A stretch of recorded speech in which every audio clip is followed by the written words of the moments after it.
नए अपडेट्स के लाइ असांजे चैनल के सब्सक्राइब कयो ऐं हाँ बेल आइकन के प्रेस करण न विसारजो त जीअं असांजी हर नई अचण वारी वीडियो तव्हां ताईं पहुचे। तुझो प्यार अगर मुझे किस्मत में जे नाहे लिखल त मां छा करियां। तुझो प्यार अगर मुझे किस्मत में जे नाहे लिखल त मां छा करियां।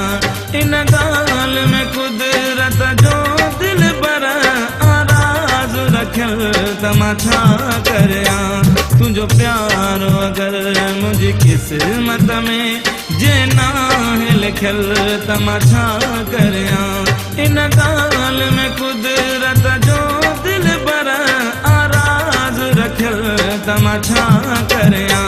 तुझो प्यार अगर मुझे किस्मत में जे नाहे लिखल त मां छा करियां।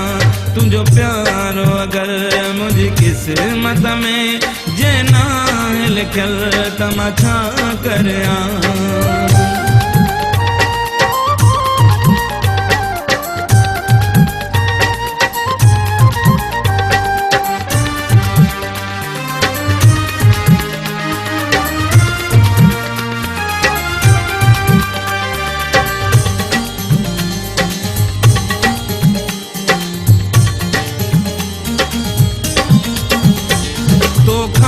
बिछड़ी का सुख जी घड़ी थी ना है नसीब मोला जाने।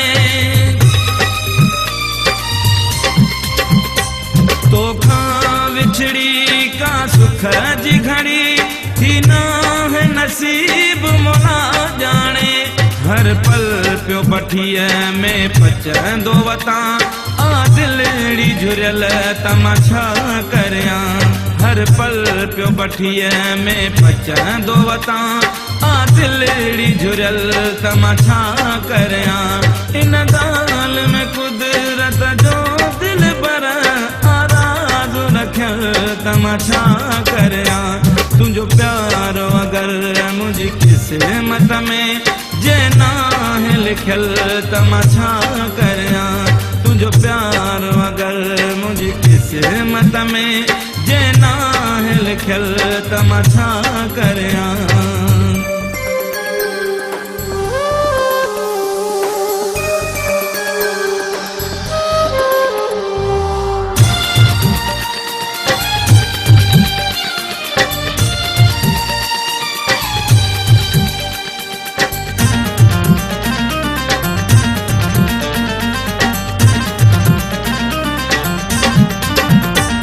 इहो कंहिं बि न चाहियो आ दिल बर खां धार रही तड़पाए लुझां।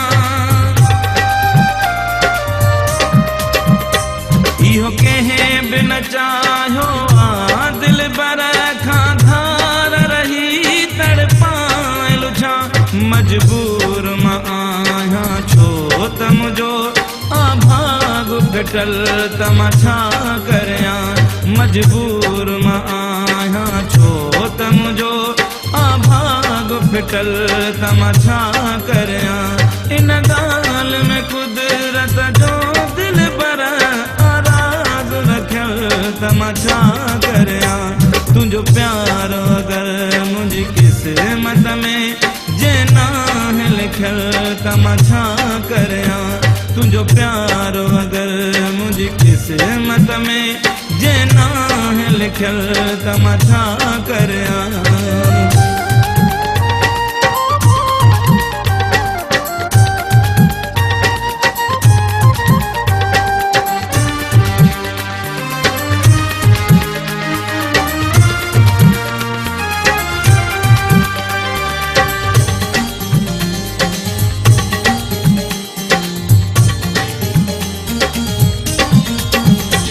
तो साण मिलण लाइ किफ़ायत चए लाड़िक छा छा न सठो हूंदो।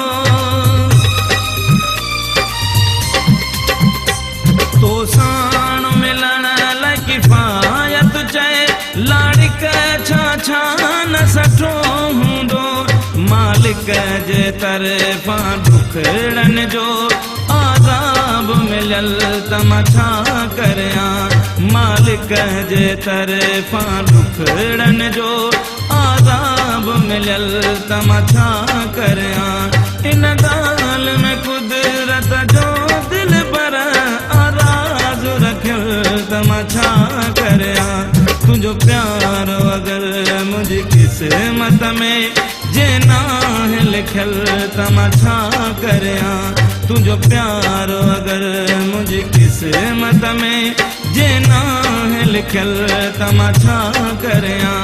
इन ॻाल्हि में कुदरत जो दिल पर आराज़ रखियल त मां छा करियां। तुंहिंजो प्यार अगरि मुंहिंजी क़िस्मत में जे नाहे लिखियल त मां छा करियां। तुंहिंजो प्यार अगरि मुंहिंजी क़िस्मत में जे नाहे लिखियल त मां छा करियां।